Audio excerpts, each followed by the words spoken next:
Hello, ఎవరు? చిన్న, నేను డాక్టర్ అంకుల్ని. Uncle, how are you? డాడీ ఇంట్లో లేరు, ఆఫీస్కి వెళ్ళినట్టు. నేను నీకోసమే ఫోన్ చేశాను.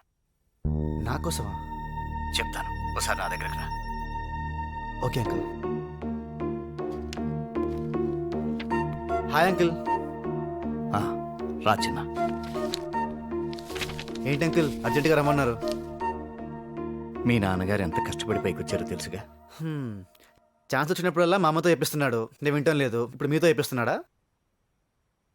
చిన్న, నేను చెప్పేది సీరియస్, సిల్లీగా తీసుకోకు. Sorry uncle. ఏమైంది? 30 ఏళ్లుగా రాజేంద్ర ఎక్కిన ప్రతి మెట్టికి సాక్ష్యం నేను. వాడితో పోలిస్తే మేమేం సాధించావని మా ఫ్రెండ్స్ అందరమే సిగ్గుపడుతుండేవాళ్ళం. మాకు తెలిసి వాడికి తెలియని పదం ఒక్కటే, రెస్ట్. భవిష్యత్తు కోసం నిద్రాహారాలు మాని కష్టపడి ఈ స్థితికి వచ్చాడు. కానీ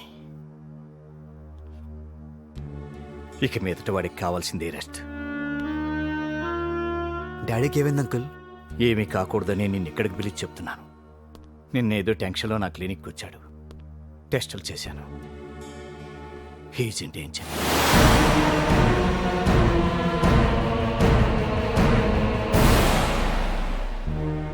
అంకుల్?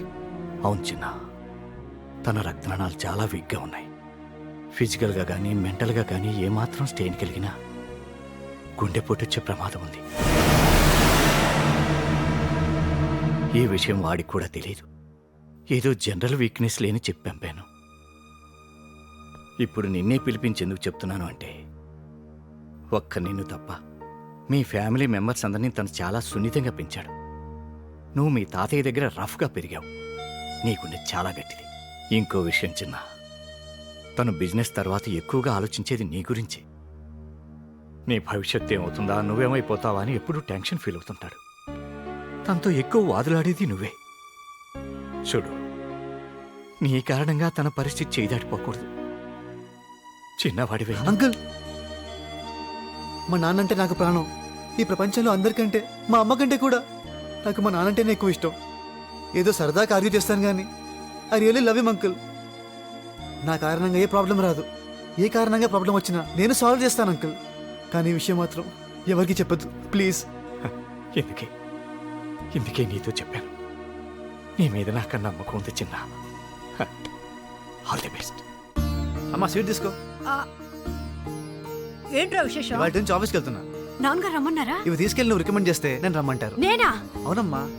ప్లీజ్ అమ్మా, నువ్వు స్వీట్ తీసుకెళ్ళిస్తే అమ్మా ఒక్కటి Sweet? ఒక్కటి ప్లీజ్ ఒక్కటమ్మా. ఆపండి, ఏం పర్లేదమ్మా, ఆపండి, ప్లీజ్ అమ్మా. నేను ఒక్కటి తింటే ఏం కాదమ్మా, నాకోసం అమ్మా ప్లీజ్ అమ్మా. వెళ్ళమ్మా, వెళ్ళు. ఏమండి, స్వీట్ తీసుకోండి. ఏమిటే స్వీటు? నువ్వు ఆ, నాకు ఈ ఒక్క రోజు ఒకసారి తీసుకోండి. తినాల్సిన టైమే. తినండి. బాగుంది కదా? ఏమిటే విశేషం? ఏం లేదండి, మన చిన్న ఈ రోజు నుంచి మీతో ఆఫీస్కి వస్తానంటున్నాడు. ఆ సంతోషంలో సడన్ గా వాడికి ఆఫీస్ మీద ప్రేమ పుట్టిందేంటి? అయినా అక్కడికి వచ్చి వాడేం చేస్తాడు? వాడిది మీలా కష్టపడే మనస్తత్వం అండి. ఒక్కసారి పనిచ్చి చూడండి, వాడి సత్తా ఏమిటో మీకు తెలుస్తుంది. వాడికి పనిస్తే నాకు పని ఉండదు అక్కడ. చూసారా ఏం చక్కగా మీకు రెస్ట్ దొరుకుతుంది. రెస్ట్ కాదు, ముష్టి కూడా దొరకదు. చూడు లక్ష్మి, నేను జీవితంలో కష్టపడి పైకొచ్చింది నా భార్య బిడ్డల కోసమే. కానీ ఈ రోజు నా మీద కొన్ని వేల కుటుంబాలు ఆధారపడి ఉన్నాయి. బాధ్యత తెలియని నెత్తి మీద బరువు పెడితే మన పరువు అయిపోతుంది. ఇలాంటి ఆలోచన మానుకోమని చెప్పండి. సార్, మనం ఈ బిజినెస్ పెడితే హలో శంకర్, బోనాల శంకర్. రాజేంద్ర గా రఘునాథ్ ప్రపోజ్ చేసే బీడీ చుట్టా సిగరెట్ దందాలన్నీ నాయే. ఘాటన్నిటినీ నీ బిజినెస్ లో కలుపుకోవాలి. కావాలంటే వచ్చే లాభాల్లో కాస్త ఎక్కువ తీసుకో. నీతి న్యాయమనిగా దందాలన్నీ బంద్ చేయాలని చూసావనుకో, నిన్నే కాదు నీ పెళ్ళాం బిడ్డల్ని కందాలు మొత్తాన్ని కథం చేస్తా. తెలుసుగా శంకర్, బోనాల శంకర్.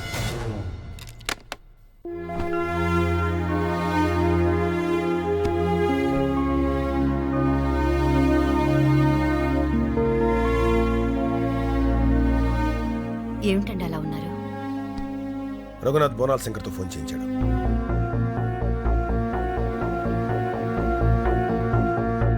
మన కథంతో సంబంధం ఏంటండి? జనాలకి హాని చేసే వ్యాపారాలు నేను ఇప్పుడు చేయలేదు. రఘునాథ్ బోర్డ్ ఆఫ్ డైరెక్టర్స్ లో పెట్టి అది చెయ్యాలని నా మీద ప్రెషర్ తెస్తున్నాడు.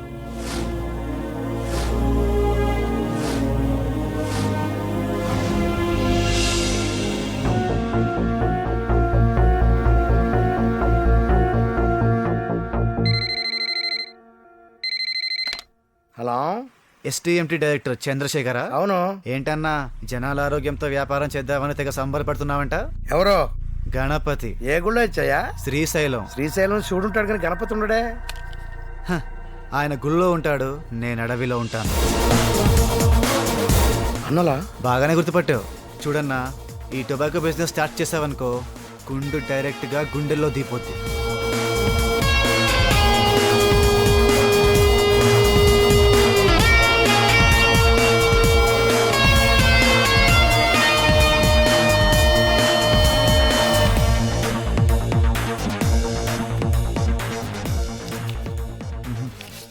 మీరు గణపతే.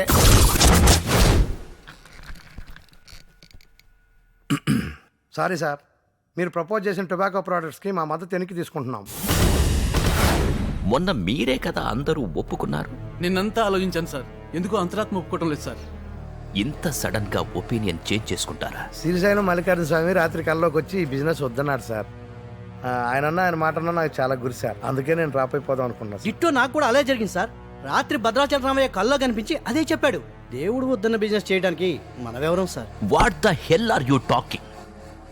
పిచ్చి పిచ్చి బొమ్మలు చూసి కొంతమంది, దేవుడు కల్లోకొచ్చారని కొందరు. ఇది మనీ, డబ్బుతా మీకు? డబ్బుదేం సార్, ఇవాళ కాదు రేపు సంపాదించుకుంటాం. ఆ ప్రాణాలు పోతే తేగలమా? అదే ప్రజల ఆరోగ్యం పోతే తేగలమా? కొంచెం లేట్ అయినా మంచి నిర్ణయం తీసుకున్నారు. గుడ్. బ్యాడ్. మీరొకరిద్దరు కాదని చెప్తే సరిపోతుందా? దీనికి majority board of members opinion కావాలి. చూడండి, మెజారిటీ మీ ఒక్కరికి తప్ప ఆ బిజినెస్ చేయటం ఇక్కడ ఎవరికి ఇష్టం లేదు. మా ఓటు రాజేంద్ర గారికే.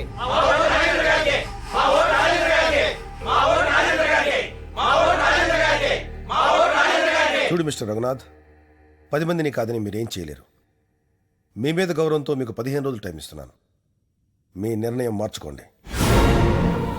All the best.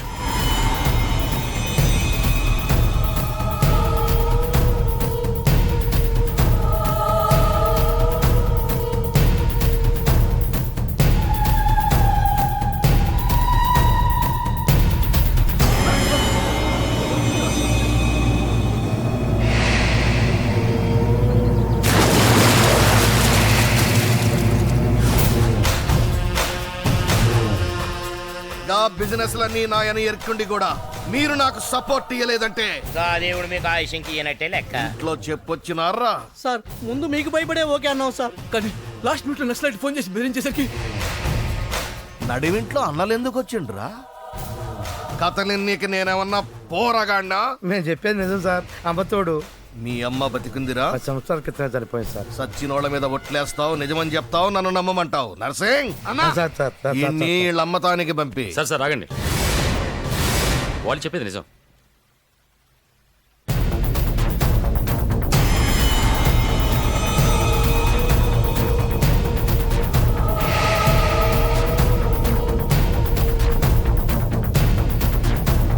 ఏ రఘునాథ్, నీకు తెలుసు మెంటల్ గాడిని. నాకు సెంటిమెంట్లు లేవు. నా దందాల్లో కిరికిరి చేస్తే ఏమవుతుందో నీ కిరికినే కదా. శంకర్ గారు, ఈ విషయం నాకు ఇప్పుడే తెలిసింది. మీకంటే ఎక్కువగా నేను ఫీల్ అవుతున్నా. 24 అవర్స్ టైం ఇవ్వండి. ఈ మ్యాటర్ నేను సెటిల్ చేస్తాను. దానికి అంత టైం ఎందుకు? ఇలాంటి మ్యాటర్స్ ఇమ్మీడియట్గా సెటిల్ చేయాలి.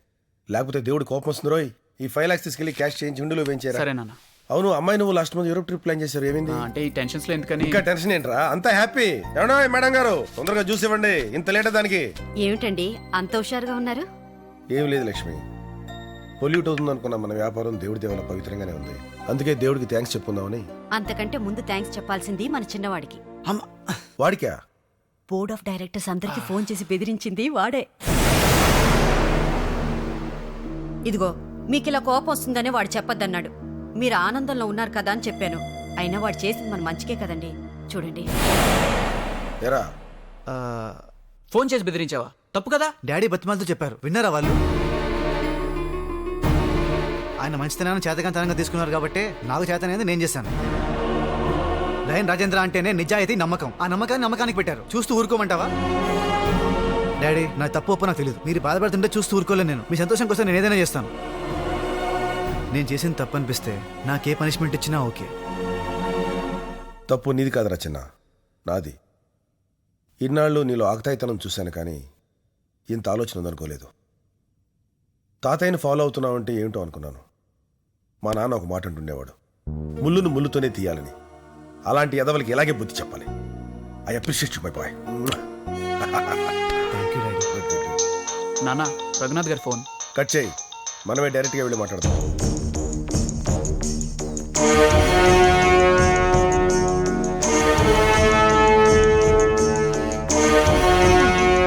ఏం బావగారు, బయటికి బయలుదేరుతున్నారా? ఏ మీరు చేసిన పనికి భయపడి నేను ఇంట్లోనే కూర్చుంటాననుకున్నారా? బావగారు, మీరు ఆవేశంలో ఉన్నారు. లేదు, నేను అమాయకంగా ఉన్నాను. మీరు తెలివితేటలతో ఉన్నారు.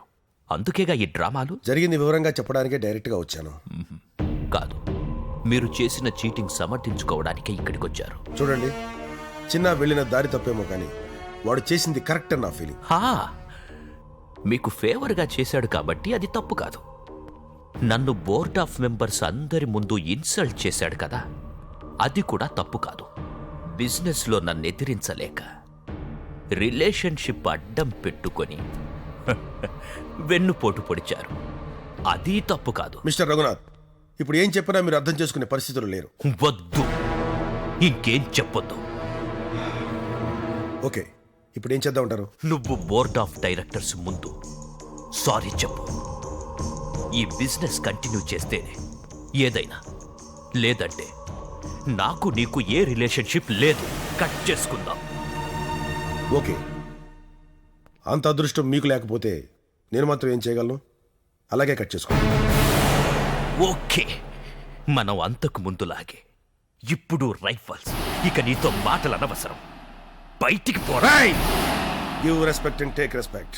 ఏంటి నాన్న, ఆయన ఏదో ఆవేశంలో రా అంటే మన ఒంటికైనా బొక్కలు పడినాయా? ఈ మ్యాచ్ కాదనుకుంటే మనకి ఎన్ని కోట్లు నష్టం.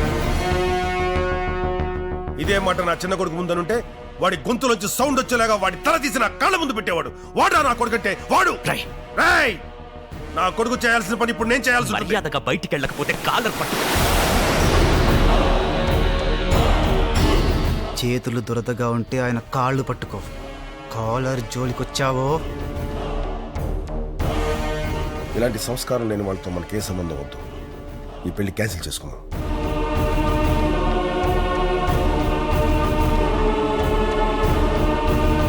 ఈ పెళ్లి చేసుకోమని నేనే నేను బలవంతం చేశాను. ఇప్పుడు నేనే వద్దంటున్నాను. మీ ఇష్టం డాడీ. ఇంతకంటే గొప్ప సంబంధం తెచ్చి నీకు పెళ్లి చేస్తాను. పదా.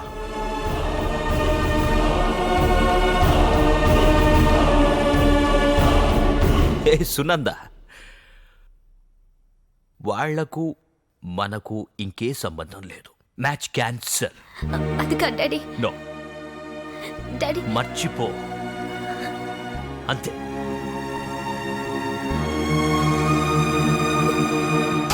రఘునాథ్, నీకిచ్చిన టైం అయిపోయింది. నువ్వేం డిసైడ్ చేసినావో చెప్తే నేనేం డిసైడ్ చేయాలో చేస్తా. ఆ రాజేంద్ర ఫ్యామిలీకి నాకు ఎటువంటి సంబంధం లేదు. మీ ఇష్టం వచ్చినట్లు చేసుకోండి. ఇక్కడున్నారా? బోనాల్ శంకర్ కొడుకు కోమా నుంచి బయటకు వచ్చారా? వాడిని కోమాలోంచి బయటికి నేనే రప్పించాను. నువ్వా? కోమాలకు పంపించేది నువ్వే, బయటికి తీసుకొచ్చేది నువ్వే. అసలు నీ బుర్రలో ఏముందో మాకు అర్థమైతే అవట్లేదురా.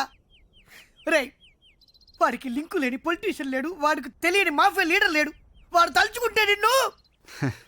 Be cool.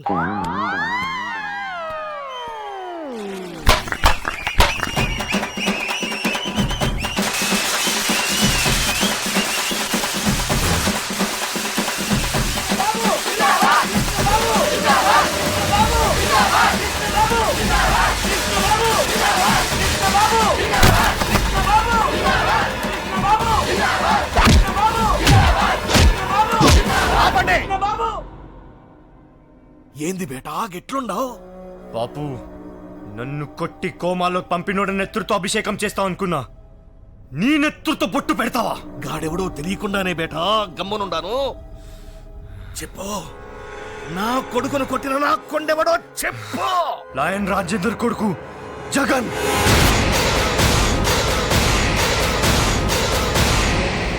నరేంద్ర, సార్ గా పోరడు నా దందాల మీద నా బేట మీద ఫోకస్ ఎందుకు పెట్టిండో నాకైతే సమజైతలేదు గాని నేనైతే గానికి ఫినిషింగ్ పెట్టాలి. ఏడుంటాడో?